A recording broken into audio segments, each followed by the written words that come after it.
आपको क्या लगता है रोबोट को फ्यूचर में लिविंग ऑर्गेनिज्म बोल सकते हैं? शायद आप कहेंगे हाँ, लेकिन एनसीईआरटी का आंसर कुछ और ही है। आज हम जानेंगे कि आखिर किसी भी चीज को लिविंग का टैग मिलता कैसे है। Hello and welcome to the new YouTube video. आज से हम शुरू करने वाले हैं एनसीईआरटी सीरीज, जिसमें हम क्लास 11th और 12th की बायोलॉजी के हर एक चैप्टर को कवर करेंगे। आज हम सबसे पहले स्टार्ट करेंगे क्लास 11th की एनसीईआरटी का first chapter, which is the living world. आखिर हम कैसे डिसाइड करते हैं कि कोई भी चीज लिविंग है या non living? We use some features, right? तो the features which are used to distinguish between living organisms and non-living things are of two types: defining features and non-defining features. Defining features are those which are found in all the living organisms without exception. And second condition is these features should not be found in any non-living thing. On the other hand, non-defining features are those which are present in most of the living organisms, but may be absent in some living organisms. And second, some of these features may also be found in some non-living things. Let's understand their examples. Examples of defining features are metabolism, consciousness, and cellular organization. And the examples of non-defining features are growth and reproduction. सबसे पहले इनके examples discuss करते हैं। सबसे पहले metabolism, अगर defining feature है तो हम क्यों इसको डिफाइनिंग फीचर बोलते हैं ये समझते हैं। ये जो टर्म है metabolism, it is derived from a Greek word मेटाबॉल which means change. हमारी बॉडी एक लैब की तरह है, इसमें बहुत सारे केमिकल रिएक्शंस हो रहे होते हैं हर टाइम। तो the sum total of all the chemical reactions which take place in the body of a living organism is known as metabolism. It can be of two types: anabolism and catabolism. अगर हमारी body में कुछ बन रहा है, कोई molecule बन रहा है, तो that will be called as anabolism. Example photosynthesis, और ऐसी रिएक्शंस में एनर्जी यूज होती है। ऑन द अदर हैंड, अगर हमारी बॉडी में किसी भी मॉलिक्यूल का ब्रेक डाउन हो रहा हो तो उसे बोलेंगे कैटाबॉलिज्म, और ऐसे रिएक्शंस में एनर्जी रिलीज होती है। Example respiration. अगर आप लैब में एक टेस्ट ट्यूब में लिविंग ऑर्गेनिज्म से एंजाइम निकाल के डालें और कुछ मेटाबॉलिक रिएक्शंस परफॉर्म करना चाहें तो आप कर सकते हैं। तो इसका क्या मतलब हुआ कि अगर मेटाबॉलिक रिएक्शन हम बाहर नॉन लिविंग सेटअप में कर सकते हैं तो क्या मेटाबॉलिक रिएक्शन डिफाइनिंग फीचर नहीं होगा? ऐसा नहीं है, क्योंकि हमारी बॉडी में जो मेटाबॉलिक रिएक्शंस होते हैं वो बहुत सारे होते हैं, थाउजेंड्स में होते हैं। ठीक है, तो isolated metabolic reactions can be performed in vitro, मतलब बॉडी के बाहर परफॉर्म कर सकते हैं। बट जो कंप्लीट मेटाबॉलिक रिएक्शन है which involves thousands of reactions, ये सिर्फ और सिर्फ एक लिविंग ऑर्गेनिज्म की बॉडी के अंदर ही हो सकता है। This is the reason why metabolism is called as a defining feature.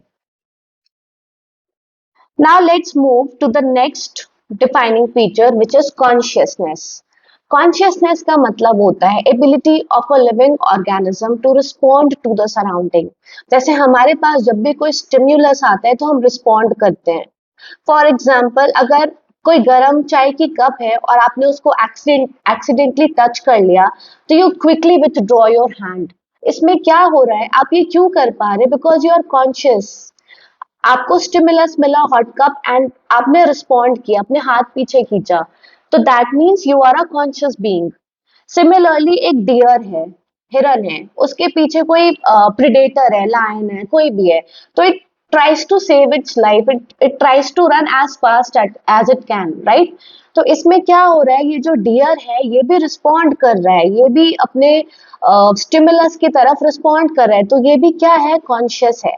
तो कॉन्शियसनेस का मतलब होता है ability to respond to the surrounding. ठीक है, now there is one more term, self consciousness. जैसे हम ह्यूमंस हमेशा सोचते हैं ना, अगर लड़कियों की बात करूं, कि हमारे नेल्स बड़े हैं, हमें नेल पॉलिश लगानी चाहिए, हमारे बाल ऐसे होने चाहिए, कपड़े ऐसे होने चाहिए। लड़कों में भी ऐसी सोच आती है। मतलब हम अपनी बॉडी को लेकर, अपने अपीयरेंस को लेकर कॉन्शियस है। इसे बोलते हैं सेल्फ कॉन्शियसनेस। ठीक है, ये सिर्फ ह्यूमंस में होती है, एनिमल्स या किसी और ऑर्गेनिज्म में नहीं। तो तो कॉन्शियसनेस तो डिफाइनिंग फीचर है because it is present in all the living organisms without exception, but self consciousness is not a defining feature because it is found only and only in human beings. I hope it is clear. Now, let's talk about the next defining feature which is cellular organization. इस दुनिया में चाहे कोई भी living organism हो, चाहे bacteria हो, plant हो, एनिमल हो, कोई भी हो, every living organism is made up of cell. तो इसीलिए सेल्यूलर ऑर्गेनाइजेशन भी एक डिफाइनिंग फीचर है। इस दुनिया में कोई भी नॉन लिविंग थिंग सेल का बना नहीं होता, सिर्फ लिविंग ऑर्गेनिजम्स बने होते हैं। इसीलिए सेल्यूलर ऑर्गेनाइजेशन डिफाइनिंग फीचर है। तो ये हो गया हमारे डिफाइनिंग फीचर्स के example, metabolism, consciousness and cellular organisation. Now let's talk about the non defining features. Non defining features में सबसे पहले आता है ग्रोथ। ग्रोथ के ट्विन फीचर्स होते हैं, यानी कि दो फीचर्स। पहला है इंक्रीज इन सेल साइज। अगर सेल की साइज इंक्रीज हो रही है तब भी ग्रोथ हो रही है। Second is increase in cell number. अगर सेल का नंबर इंक्रीज हो रहा है बॉडी में तब भी ग्रोथ हो रही है। Now there are some conditions, ध्यान से सुनना। अगर हमारी बॉडी में एनाबॉलिज्म कैटाबॉलिज्म से ज्यादा हो रहा हो, मतलब एनाबॉलिक रिएक्शंस कैटाबॉलिक रिएक्शन से ज्यादा हो रहे हो, तो जो ग्रोथ होगी वो पॉजिटिव ग्रोथ होगी। मतलब हमारी बॉडी में सेल्स जितनी ज्यादा बनेगी, और कुछ cells obviously some cells will die also, but जितनी बन रही है उनका अमाउंट ज्यादा है, तो हमारी बॉडी में पॉजिटिव ग्रोथ होगी। जैसे for example, a growing child becomes taller and heavier। ठीक है। नाउ अगर हमारी बॉडी में कैटाबॉलिक रिएक्शंस एनाबॉलिक रिएक्शन से ज्यादा है तो मतलब हमारी बॉडी में नेगेटिव ग्रोथ हो रही है। नेगेटिव ग्रोथ मतलब हमारी बॉडी में नई सेल्स तो बन रही हैं लेकिन जितनी सेल्स डाई हो रही हैं उनका अमाउंट ज्यादा है। ठीक है, इसीलिए हम कहते हैं कि हमारी बॉडी में नेगेटिव ग्रोथ हो रही है। फॉर एग्जाम्पल, अगर कोई इंसान बहुत बहुत दिन तक भूखा है तो क्या होगा, धीरे धीरे उसकी बॉडी का वेट कम होने लगेगा, क्योंकि उसकी बॉडी एनर्जी के लिए उसके मसल्स का ब्रेक डाउन करना शुरू कर देगी, उसके स्टोर्ड फैट्स का ब्रेक डाउन करना शुरू कर देगी। इसीलिए अगर कैटाबॉलिज्म एनाबॉलिज्म से ज्यादा है तो ग्रोथ क्या होगी, नेगेटिव होगी। लेकिन अगर कैटाबॉलिज्म एनाबॉलिज्म इक्वल है तो कोई नेट ग्रोथ नहीं होगी। जैसे कि एक healthy adult usually same weight maintain करके रखता है क्योंकि उसकी बॉडी में एनाबॉलिक रिएक्शंस और कैटाबॉलिक रिएक्शंस इक्वल होते हैं। आई hope it is clear. Now plants में और एनिमल्स में ग्रोथ डिफरेंट होती है। प्लांट्स में ग्रोथ अनलिमिटेड होती है क्योंकि प्लांट्स के पास एक स्पेशल टिश्यू होती है जिसको बोलते हैं मेरिस्टेमेटिक टिश्यू, जिसकी वजह से प्लांट्स कंटिन्यूअसली ग्रो करता है। इसीलिए प्लांट्स में ग्रोथ अनलिमिटेड होती है, यानी कि इनडिटर्मिनेट होती है। But in case of animals, growth is limited or determinate. It stops after attaining maturity. एक certain age के बाद एक living organism की growth रुक जाती है। ठीक है। Now, लिविंग ऑर्गेनिज्म में जो ग्रोथ होती है वो इंट्रिंसिक होती है, मतलब बॉडी के अंदर हमारे सेल्स होते हैं, तो बॉडी के अंदर जो सेल्स है वो एनलार्ज होते हैं, डिवाइड होते हैं, तो हमारी ग्रोथ होती है। मतलब ग्रोथ इंट्रिंसिक है अंदर से।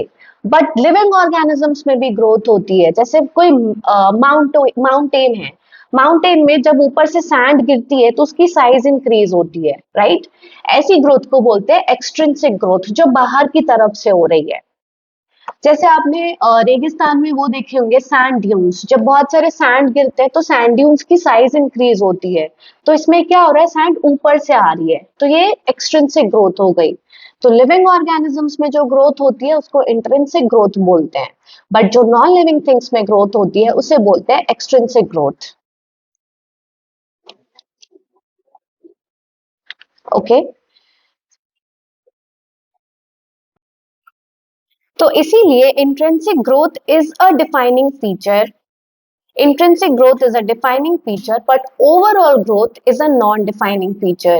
क्योंकि ये living organisms में तो है, without exception, it is found in all the living organisms.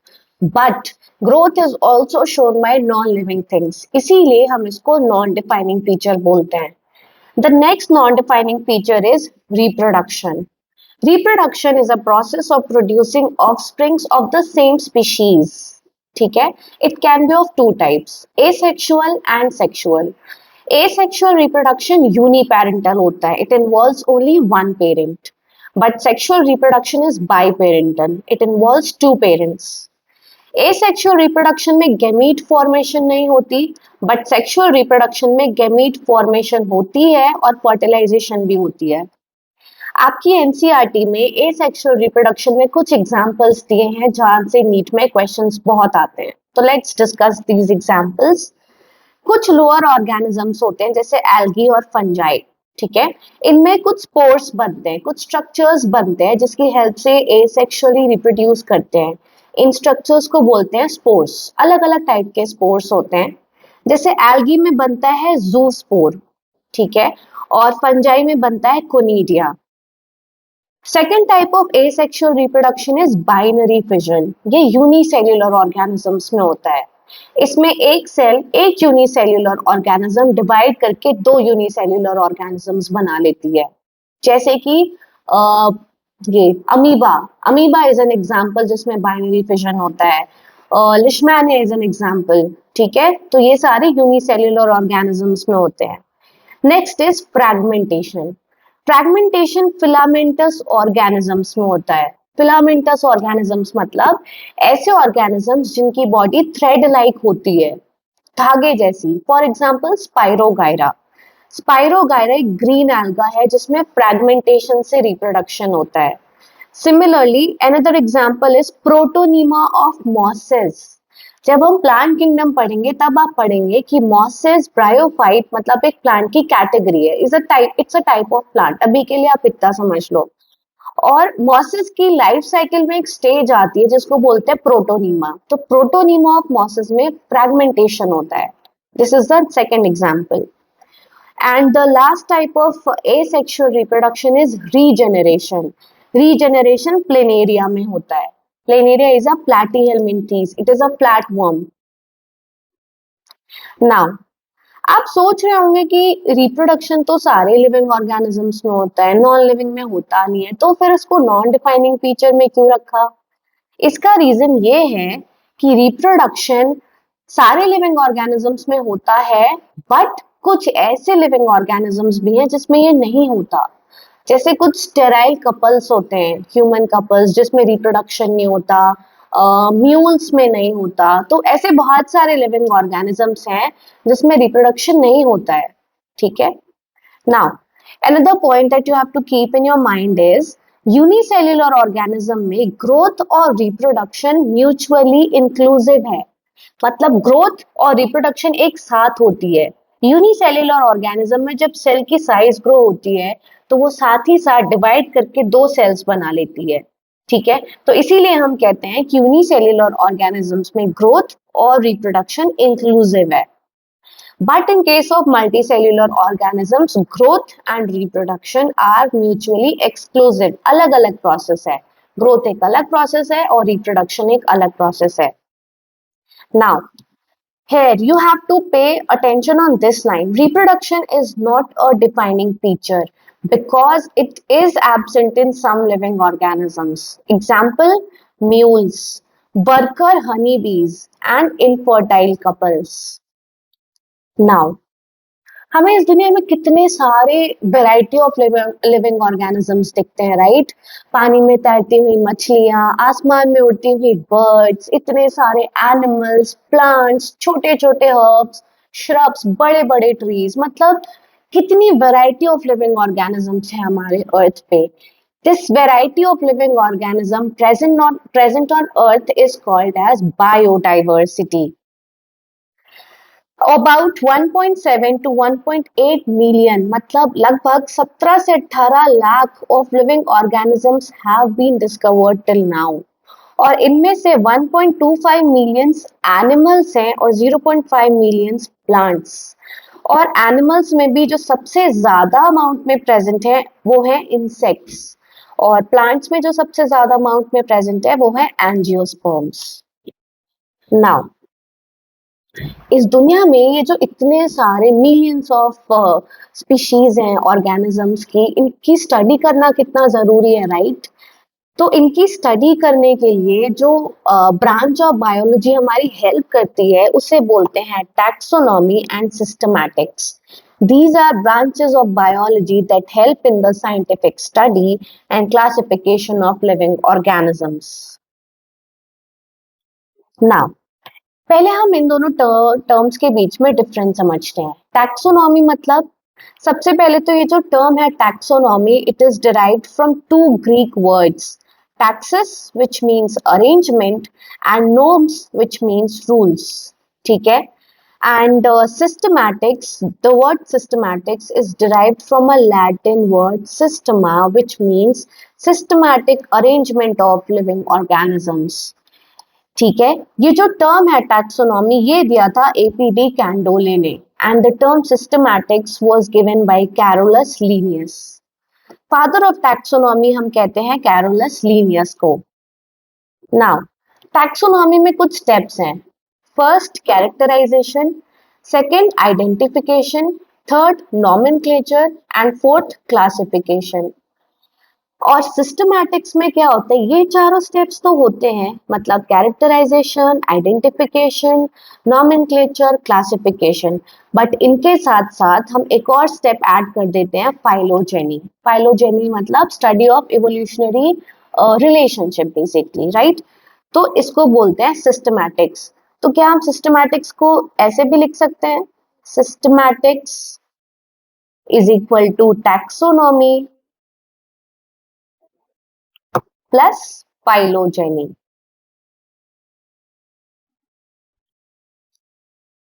Now, taxonomy can be of two types, old या classical taxonomy, modern या new taxonomy. जो क्लासिकल टैक्सोनॉमी थी, मतलब जो पहले के टाइम में टैक्सोनॉमी थी, it was mainly based on internal या मॉर्फोलॉजिकल कैरेक्टर्स, सॉरी एक्सटर्नल और मॉर्फोलॉजिकल कैरेक्टर्स। एंड जो मॉडर्न या न्यू टैक्सोनॉमी है, it is based on many characters. External पे बेस्ड है, इंटरनल कैरेक्टर्स, एम्ब्रियोलॉजी यानी कि ऑन्टोजेनी, साइटोलॉजी, जेनेटिक्स, बायोकेमिस्ट्री और डीएनए पे भी बेस्ड है। नाउ ये जो टैक्सोनॉमी के स्टेप्स हमने पढ़े, 4 स्टेप्स, इसको थोड़ा सा एग्जाम्पल के हेल्प से समझते हैं। सपोज आप किसी फॉरेस्ट में जा रहे हो और आपने एक नया लिविंग ऑर्गेनिज्म देखा। अब आप इस लिविंग ऑर्गेनिज्म की स्टडी के लिए किसकी हेल्प लोगे, टैक्सोनॉमी की। टैक्सोनॉमी का जो पहला स्टेप है कैरेक्टराइजेशन, मतलब हम क्या करेंगे, सबसे पहले वो जो लिविंग ऑर्गेनिज्म है उसका कैरेक्टर देखेंगे, उसका साइज कैसा है, कलर कैसा है, शेप कैसा है, वो रहता कहाँ है, मतलब उसका हैबिटेट कैसा है, मोड ऑफ रिप्रोडक्शन कैसा है, ये सारे कैरेक्टर्स देखेंगे। उसके बाद सेकेंड स्टेप है आइडेंटिफिकेशन।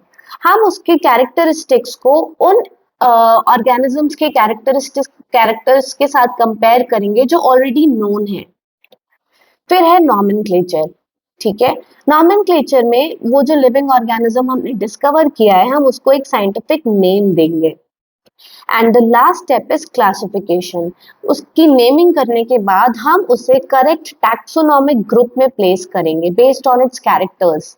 अभी ये कुछ वर्ड्स आपके लिए नए होंगे, जैसे नॉमेनक्लेचर, टैक्सोनॉमिक कैटेगरीज, बट जैसे जैसे हम चैप्टर में आगे बढ़ेंगे ये सारे टर्म्स क्लियर होते जाएंगे। So just be a little patient, okay? Now इस चैप्टर में हमें 2 स्टेप्स को बहुत डिटेल में पढ़ना है, एक है नॉमेनक्लेचर और एक है classification. Let's start with the first step which is nomenclature. Now nomenclature मतलब नामकरण। The system of naming organisms is called as nomenclature. बहुत अलग अलग सिस्टम्स आए from time to time, but जो कॉमनली यूज होता है सिस्टम फॉर नेमिंग ऑर्गेनिजम्स वो है बाइनोमियल नॉमेनक्लेचर। बाइनोमियल नॉमेनक्लेचर एक यूनिवर्सल सिस्टम है ऑफ नेमिंग ऑर्गेनिजम्स जिसमें हम किसी भी लिविंग ऑर्गेनिज्म को दो नाम देते हैं, एक तो उसका जीनस नेम और एक स्पीशीज नेम। ठीक है। Binomial nomenclature was proposed by Gaspard Bohin, but it's one more thing. It was proposed by Gaspard Bohin in his book Pinax in the year 1623. यहाँ से नीट में क्वेश्चंस आते हैं। But the principles of binomial nomenclature were explained by Carolus Linnaeus in his book Philosophia Botanica in the year 1751.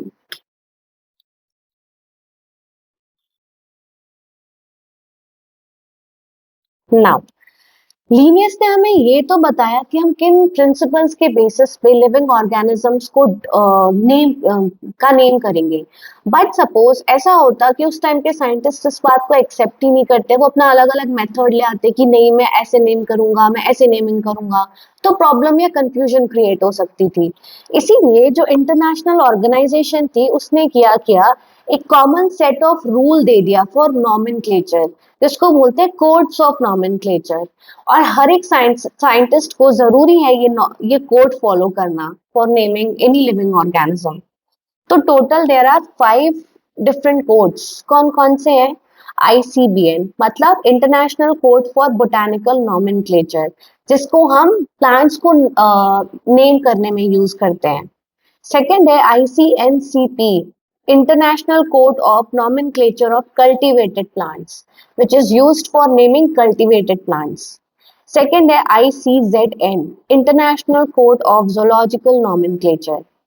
Fourth is ICNB, International Code of Nomenclature of Bacteria, जो हम bacteria की naming में use करते हैं। And the last one is ICVCN, International Code of Virus Classification and Nomenclature. आपसे NEET में question पूछता है कि फंजाई किस कोड में आता है, तो याद रखना fungi are included in ICBN, International Code for Botanical Nomenclature. Now, binomial nomenclature के कुछ रूल्स हैं जो हमें फॉलो करने होते हैं। ये रूल्स किसने दिया भाई? जो हमने अभी ये पढ़ा था, ये codes of nomenclature, ICBN, ICZN, ये डिसाइड करता है कि बाइनोमियल नॉमेनक्लेचर के रूल्स क्या होंगे। तो let's discuss these rules one by one. पहला रूल है कि किसी भी लिविंग ऑर्गेनिज्म का जो साइंटिफिक नेम होगा उसमें दो वर्ड्स होंगे, एक जीनस और एक स्पीशीज। सेकेंड रूल, जीनस जो नेम होगा उसका फर्स्ट लेटर हमेशा कैपिटल होगा और स्पीशीज का लेटर हमेशा स्मॉल होगा। अगर हम साइंटिफिक नेम प्रिंट करते हैं या टाइप करते हैं तो हम उसको इटैलिक्स फॉन्ट स्टाइल में टाइप करेंगे, लेकिन अगर हम साइंटिफिक नेम लिख रहे हैं तो हम उसे सेपरेटली अंडरलाइन करेंगे। मतलब जीनस का नाम अलग अंडरलाइन करेंगे ऐसे, और स्पीशीज का नाम अलग अंडरलाइन करेंगे ऐसे, होमो सेपियंस। ठीक है। Now the next rule is scientific names are Latinised, मतलब साइंटिफिक नेम लैटिन लैंग्वेज में होगा। आखिर लैटिन ही क्यों, कोई और क्यों नहीं? इसलिए क्योंकि लैटिन एक डेड लैंग्वेज है। डेड लैंग्वेज मतलब अब वो यूज नहीं होती कॉमनली, तो उसमें चेंजेस होने के चांसेस नहीं है, इसीलिए साइंटिफिक नेम्स को हमेशा लैटिन लैंग्वेज में लिखते हैं। नाउ अगर हम ऑथर का नाम मेंशन करना चाहते हैं साइंटिफिक नेम में, तो हम हमेशा स्पीशीज के बाद यानी कि स्पीशीज नेम के बाद लिखते हैं, एब्रीविएटेड फॉर्म में लिखते हैं। और ये ऑथर का नाम ना तो इटैलिसाइज्ड होता है ना अंडरलाइन, नॉर्मल लिखते हैं। और स्पीशीज के नाम के बाद, जैसे यहाँ मैग्नीफेरा इंडिका, और ये एल स्टैंड्स फॉर लीनियस, क्योंकि लीनियस ने ये स्पीशीज डिस्कवर की थी, इसीलिए हम एल लिखते हैं in short, in abbreviated form. Now scientific name से रिलेटेड कुछ टर्म्स है जिसकी मीनिंग आपको पता होनी चाहिए, जैसे कि टोटोनिम। टोटोनिम मतलब अगर किसी ऑर्गेनिज्म का जीनस नेम और स्पीशीज नेम सेम है तो इसको बोलेंगे टोटोनिम। जैसे कि रैट का साइंटिफिक नेम है रैटस रैटस, इसमें जीनस और स्पीशीज दोनों नेम सेम है। सेकंड, इंडियन कोबरा का साइंटिफिक नेम है नाजा नाजा, इसमें भी जीनस और स्पीशीज नेम सेम है, इसीलिए ये टोटोनिम है। एक बात हमेशा याद रखना, it is applicable in animals but not in plants. Tautonym animals के केस में एप्लीकेबल है, प्लांट्स के साइंटिफिक नेम में ये एप्लीकेबल नहीं होता। Second is synonym. सिनोनिम मतलब एक ऑर्गेनिज्म के अगर बहुत सारे साइंटिफिक नेम्स हैं तो उन साइंटिफिक नेम्स को बोलेंगे सिनोनिम। जैसे फॉर एग्जांपल सपोज दो अलग अलग साइंटिस्ट हैं, उन्होंने सेम टाइगर का दो साइंटिफिक नेम दे दिया। एक ने दे दिया पैंथेरा टाइग्रिस और एक ने दे दिया टाइग्रिस बेंगलेंसिस। अब ये दोनों जो टर्म्स है, ये दोनों नेम्स है, ये सिनोनिम्स हो गए, लेकिन इसमें से हम एक्सेप्ट किसको करते हैं? According to the principle of priority, जो सबसे पहले नेम दिया गया था यानी कि पैंथेरा टाइग्रिस, इसको हम वैलिड मान के एक्सेप्ट कर लेते हैं। ठीक है, याद रखना। Now third is homonym. Homonym मतलब different organisms but same scientific name. अलग अलग लिविंग ऑर्गेनिजम्स को अगर हमने सेम साइंटिफिक नेम दे दिया तो उन साइंटिफिक नेम्स को बोलेंगे होमोनिम। जैसे सपोज एक साइंटिस्ट ने रोज का नाम रख दिया रोजा इंडिका और किसी दूसरे साइंटिस्ट ने किसी एकदम अलग ही प्लांट का नाम वही सेम रख दिया रोजा इंडिका, तो इस केस में रोजा इंडिका होमोनिम हो गया। बट इसमें हम एक्सेप्ट किसको करते हैं? जो पहले दिया गया नाम था हम उसको एक्सेप्ट करते हैं, और जो बाद में नाम दिया था इसको हम चेंज करके फिर कोई और नाम रखते हैं। Fourth term is monotypic genus. अगर किसी जीनस में सिर्फ एक ही स्पीशीज है तो उसे बोलेंगे monotypic genus. Example ginkgo biloba. ठीक है। Now fifth polytypic genus. अगर किसी एक जीनस के बहुत सारे स्पीशीज नेम है तो उसे बोलेंगे पॉलीटिपिक जीनस। जैसे Panthera leo is for lion, Panthera tigris is the scientific name of tiger, Panthera pardus is the scientific name of leopard. इसमें जीनस एक ही है पैंथेरा, बट स्पीशीज अलग अलग है, लायन, टाइग्रिस और पार्डस। नाउ बाइनॉमियल नॉमेनक्लेचर के बाद एक और सिस्टम दिया था, सिस्टम ऑफ नेमिंग आया था जिसको बोलते हैं ट्राइनॉमियल नॉमेनक्लेचर। ट्राइनॉमियल नॉमेनक्लेचर में जीनस नेम होगा, स्पीशीज नेम होगा और इसी के साथ साथ हम एक और नेम ऐड कर देते हैं। एनिमल्स के केस में सब स्पीशीज और प्लांट्स के केस में वैरायटी। जैसे for example panthera tigris altaica, this is the scientific name of Siberian tiger. इसमें पैंथेरा जीनस नेम है, टाइग्रिस स्पीशीज नेम है और अल्टाइका आपका सब स्पीशीज नेम है। प्लांट्स के केस में ब्रासिका ओलिरेशिया बोट्राइटिस। इसमें ब्रासिका जीनस नेम है, ओलिरेशिया स्पीशीज नेम है और बोट्राइटिस वैरायटी नेम है। I hope it is clear. Now let's come to the next term which is autonym. अगर किसी ऑर्गेनिज्म के साइंटिफिक नेम में स्पीशीज और सब स्पीशीज नेम सेम है तो उसे बोलेंगे ऑटोनिम। ये प्लांट्स में भी एप्लीकेबल है और एनिमल्स में भी। एग्जाम्पल पैंथेरा टाइग्रिस टाइग्रिस, इसमें स्पीशीज और सब स्पीशीज नेम सेम है तो ये हो गया ऑटोनिम। नाउ नॉमेनक्लेचर के बाद अब जो हमें पढ़ना है वो है क्लासिफिकेशन। साइंटिस्ट अलग अलग लिविंग ऑर्गेनिजम्स को अलग अलग ग्रुप्स में या लेवल्स में क्लासिफाई करते हैं और इन लेवल्स को बोलते हैं टैक्सोनॉमिक कैटेगरीज। ये जो टैक्सोनॉमिक कैटेगरीज हैं, हम जब इसको लिखते हैं तो एक स्पेसिफिक ऑर्डर में एक सीक्वेंस में लिखते हैं। सबसे पहले हम बड़ी टैक्सोनॉमिक कैटेगरी को लिखते हैं और फिर उससे छोटी टैक्सोनॉमिक कैटेगरीज को। तो ये जो अरेंजमेंट है in which the taxonomic categories are arranged in a proper sequence in a descending order, इस ऑर्डर को या इस सीक्वेंस को बोलते हैं टैक्सोनॉमिक हायरार्की। जैसे for example kingdom is the highest taxonomic category. इसके बाद आती है फाइलम, फिर class, order, family, genus, species. ये अलग अलग टैक्सोनॉमिक कैटेगरीज है और ये एक प्रॉपर ऑर्डर में अरेंज्ड है। ठीक है। नाउ टैक्सोनॉमिक कैटेगरीज दो टाइप की होती है, ऑब्लिगेट यानी कि मेन कैटेगरीज और इंटरमीडिएट मतलब एक्स्ट्रा कैटेगरीज जो इसी मेन कैटेगरी के बीच में लिखी जाती है। तो there are total 7 obligate or main categories: kingdom, phylum in case of animals and division in case of plants. फिर class, order, family, genus और species. इसमें से जो सबसे हाईएस्ट टैक्सोनॉमिक कैटेगरी है वो किंगडम है and the lowest is species. तो ये जो आपका ऑर्डर है या ये जो अरेंजमेंट है इसको बोलते हैं टैक्सोनॉमिक हायरार्की। नाउ नीट में आपसे कुछ क्वेश्चंस पूछता है कि अलग अलग टैक्सोनॉमिक कैटेगरी में हम कौन से सफिक्स यूज करते हैं। जैसे फॉर एग्जांपल जब हम प्लांट में डिवीजन की बात करते हैं तो हम सफिक्स यूज करते हैं फाइटा, जैसे Thallophyta.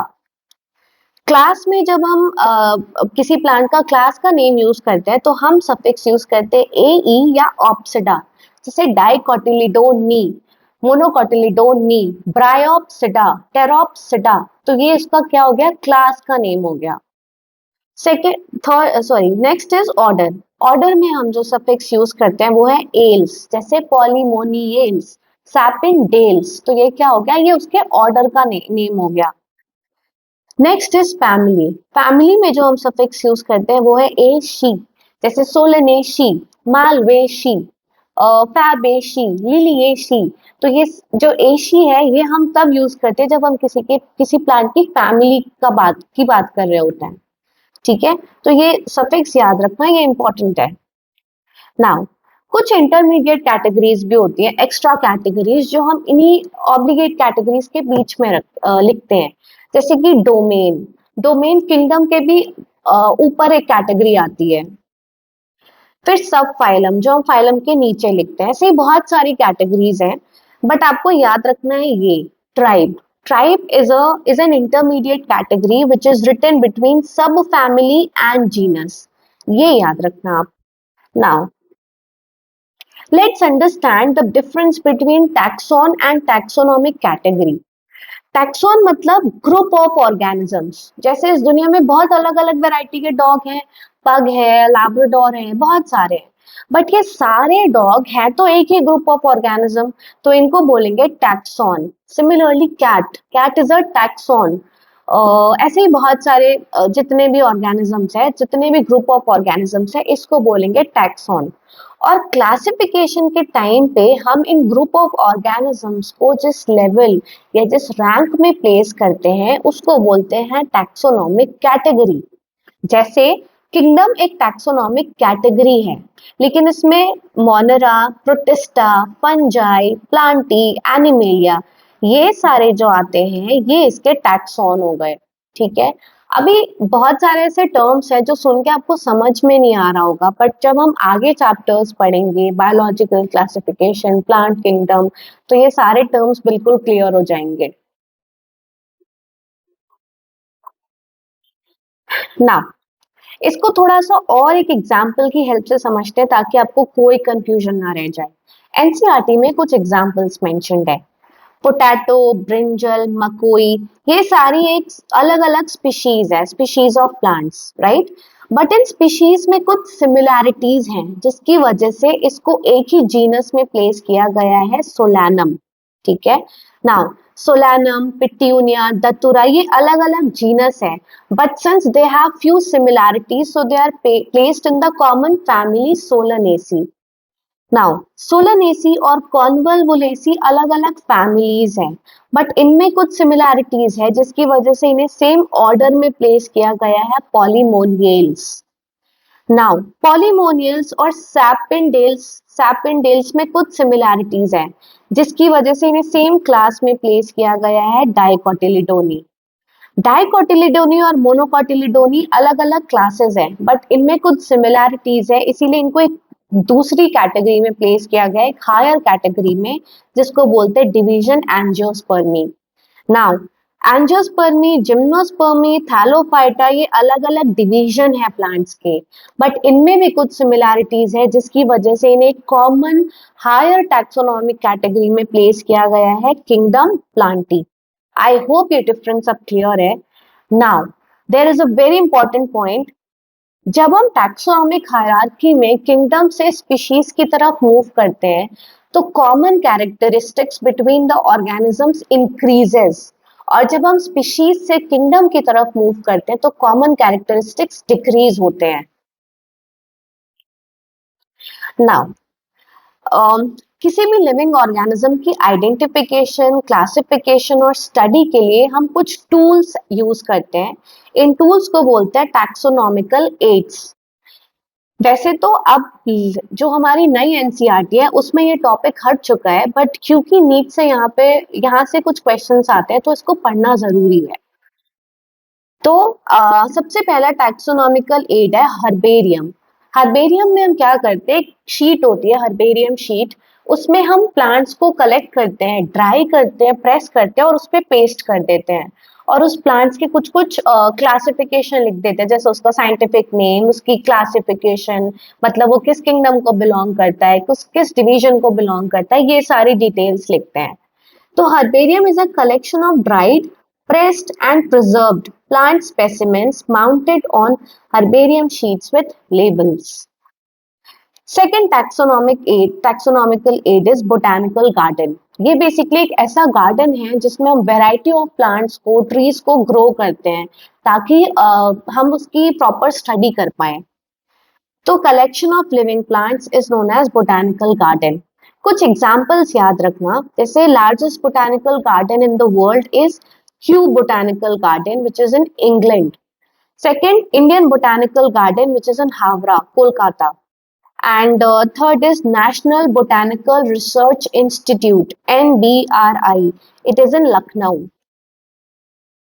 Third taxonomical aid is museum. Museum तो आप सबको पता ही होगा, एक ऐसा स्पेस जहाँ पे हम किसी भी प्लांट या एनिमल की प्रिजर्व स्पेसिमेन को रखते हैं फॉर स्टडी या फॉर रिक्रिएशनल पर्पसेस। तो म्यूजियम मतलब collection of preserved plant and animal specimens. Next is zoological park, collection of living wild animals in protected conditions. जो भी जूज होते हैं, जितने इतने सारे जू हैं जहाँ पे अलग अलग एनिमल्स रखते हैं प्रोटेक्टेड कंट्रोल्ड कंडीशन में, तो ये भी एक टैक्सोनॉमिकल एड है। नेक्स्ट इज की एक ऐसा टैक्सोनॉमिकल एड है जिसमें हम कॉन्ट्रास्टिंग कैरेक्टर्स को यूज करते हैं किसी भी ऑर्गेनिज्म को आइडेंटिफाई करने के लिए। इन कॉन्ट्रास्टिंग कैरेक्टर्स को हम हमेशा पेयर्स में लिखते हैं। इन पेयर्स को बोलते हैं couplets. These pairs of contrasting characters are called as couplets. और इस कपलेट में हर एक सेंटेंस को, हर एक स्टेटमेंट को बोलते हैं lead. Now the next is flora. Flora मतलब ये एक ऐसा टैक्सोनॉमिकल एड है जो हमें किसी भी एक पर्टिकुलर एरिया के प्लांट्स के बारे में इंफॉर्मेशन देता है। जैसे फॉर एग्जांपल, आप चाहते हैं कि आप हिमाचल प्रदेश के सारे प्लांट्स के बारे में जानें, तो आप कौन सा टैक्सोनॉमिकल एड यूज करेंगे? Flora. Next is manual. Manual is a taxonomical aid which helps us to identify species of a particular area. अब सपोज आप हिमाचल प्रदेश के किसी भी एरिया में जा रहे हैं, घूम रहे हैं और आपने एक अननोन प्लांट देखा और आप चाहते हैं उसको आइडेंटिफाई करना, आप जानना कि वो प्लांट कौन सा है, किस कैटेगरी को बिलोंग करता है, तो उस केस में आप जो टैक्सोनॉमिकल एड यूज करेंगे वो होगा manual. Last is monograph. Monograph में हम किसी एक टैक्सॉन की डिटेल इंफॉर्मेशन ले सकते हैं। तो it is a taxonomical aid which is used for getting detailed information on any one taxon. Solve करते हैं ये समझने के लिए कि आपको ये चैप्टर कितना अच्छे से समझ में आया। So let's begin with the first question, which is certain universal rules govern nomenclature. Which one of the following is contrary to the rules of nomenclature? मतलब इसमें से कौन सा ऐसा रूल है जो गलत है? तो पहला, the first word in a biological name represents the genus name and the second is a specific epithet. ये बिल्कुल सही है। Second, biological names can be written in any language. ये गलत है because biological names are always written in Latin language. Third, when written by hand, the names are to be underlined. बिल्कुल, this is correct. Last, names are written in Latin and are italicized. This is also correct. तो इसमें से जो गलत rule है वो है B. So the correct answer will be B. Question number 2. Which one of the following is not a correct statement? Botanical gardens have a collection of living plants for reference. This is correct. Herbarium houses dried, pressed and preserved plant specimens. This is also correct. Third, Key is a taxonomic aid for the identification of specimens. ये भी सही है. And the last, a museum has a collection of photographs of animals and plants. ये गलत है क्योंकि museum में plant और एनिमल्स की प्रिजर्व्ड स्पेसिमेंस रखते हैं. तो this is the correct option. Now, third question. The common characteristics between potato and tomato will be maximum at the level of. इसको समझने के लिए पहले हम टैक्सोनॉमिक हायरार्की को रिकॉल करते हैं. पहले आता है किंगडम, फिर division in case of plants, फिर class, family, order, genus and then species, right. अब मैंने बताया था कि जैसे जैसे हम किंगडम से स्पीशीज की तरफ जाते हैं कॉमन कैरेक्टरिस्टिक्स इंक्रीज होते हैं. मतलब इस टैक्सोनॉमिक हायरार्की में जो कैटेगरी सबसे नीचे है that will be the right answer. तो यहाँ पे हो गया ऑर्डर, फैमिली इससे ऊपर, जीनस नीचे एंड डिवीजन सबसे ऊपर. तो सबसे नीचे आ रहा है जीनस, मतलब the correct answer in this case will be genus. Now next question. Which one of the following animals is correctly matched with its particular taxonomic category? Housefly, musca, order. ये गलत है क्योंकि musca genus name है. Humans, primata family. ये भी गलत है because primata order है, family नहीं. Cuttlefish, mollusca, class. ये गलत है because mollusca phylum है, class नहीं. Last है tiger, tigris. Species. This is the right option क्योंकि tigris species name है टाइगर का. So the correct answer will be option D. Now, the next question.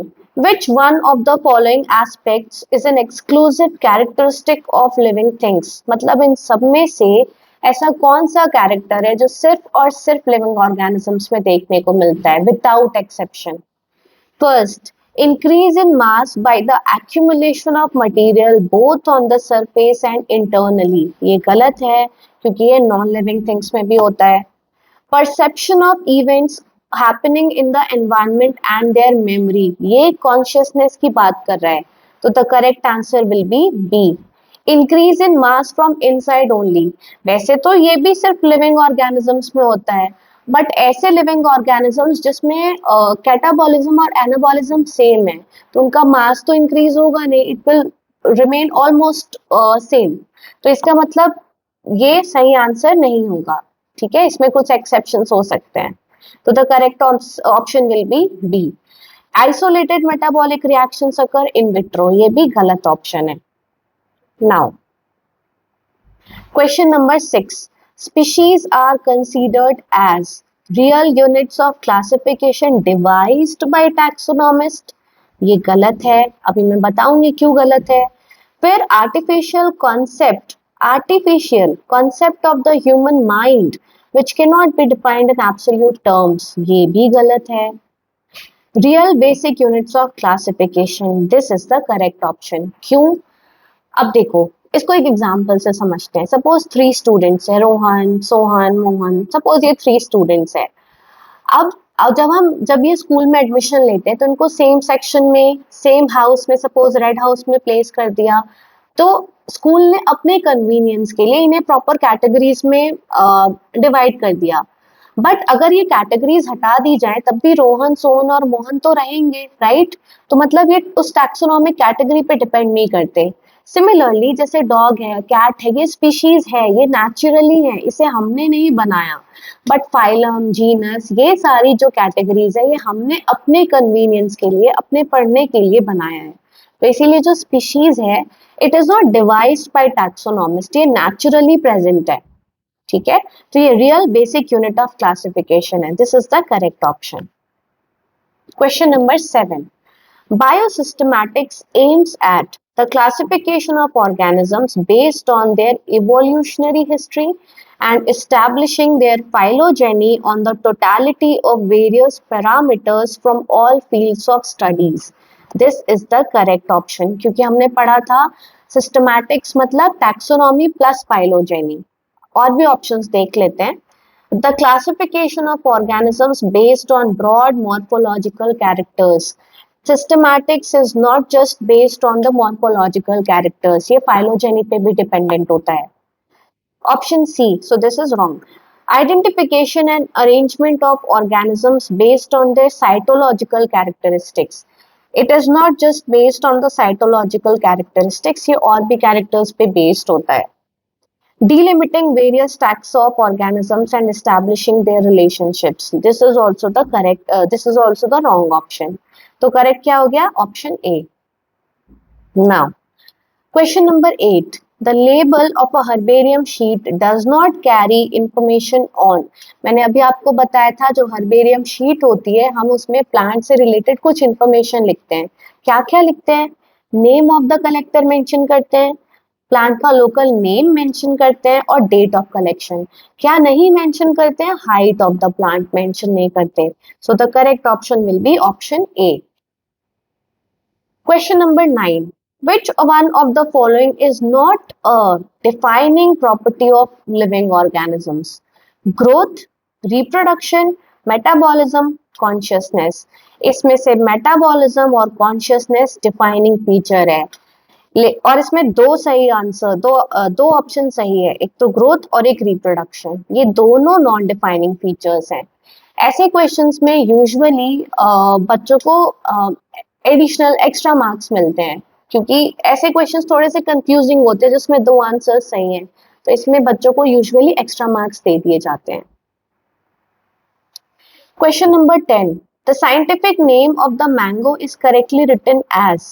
अब साइंटिफिक नेम है तो मतलब जीनस नेम, जीनस का फर्स्ट लेटर कैपिटल होना चाहिए और स्पीशीज का फर्स्ट लेटर मतलब सारे लेटर स्मॉल होने चाहिए. तो देखते हैं कौन सा ऑप्शन सही है. इसमें मैंजीफेरा में एम कैपिटल है, इंडिका में आई स्मॉल है, तो this is the correct option.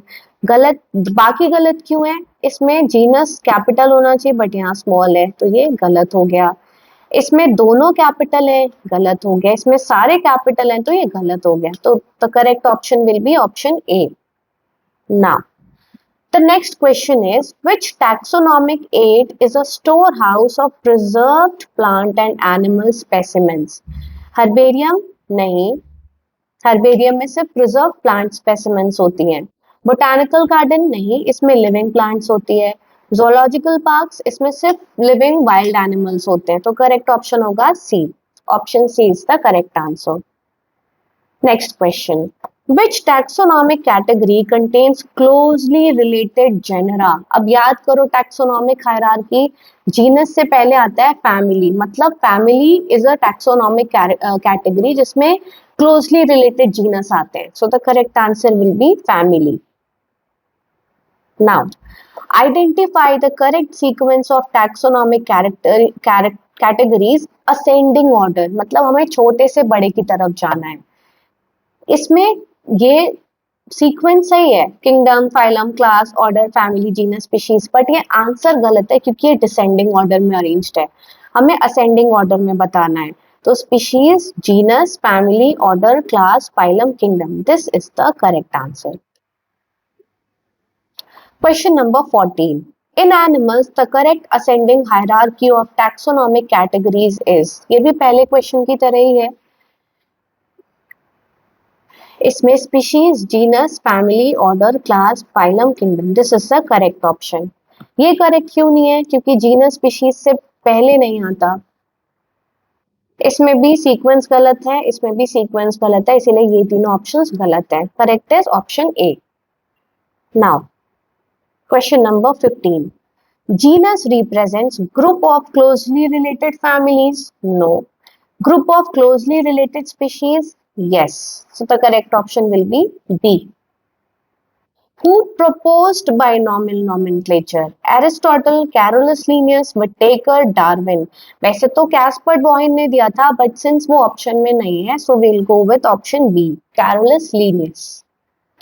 The universal rules of biological nomenclature are framed by WHO, nahi, UNESCO, nahi, International Codes of Nomenclature. So the correct option will be C. The standard size of a herbarium sheet is. The correct option is B. 42 into 29 centimeter. ये आपको inches में भी दे सकता है, सो inches में हो जाएगा 16.5 and 11.5 inches. Question number 19. Which one of the following taxonomic aids is used for correct identification of organisms based on contrasting characters?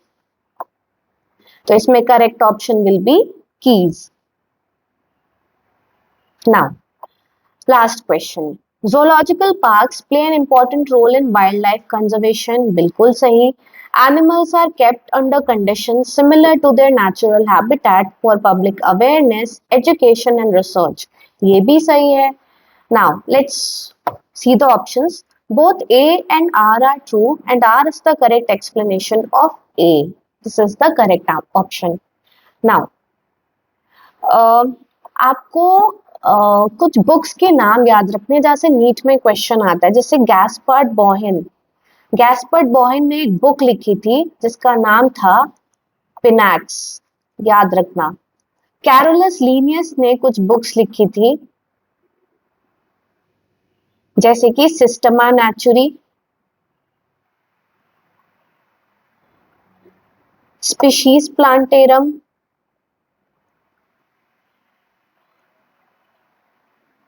और फिलोसोफिया बोटानिका.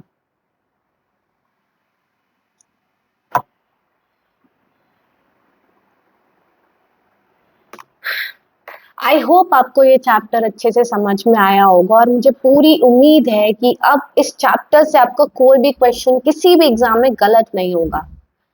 इसी वीडियो की तरह मैं और भी वीडियोस लाऊंगी जिसमें एनसीईआरटी के और भी चैप्टर्स को इंटरेस्टिंग वे में, सिंपल वे में कवर करने की कोशिश करूंगी. तो मिलते हैं हमारी नेक्स्ट यूट्यूब वीडियो में.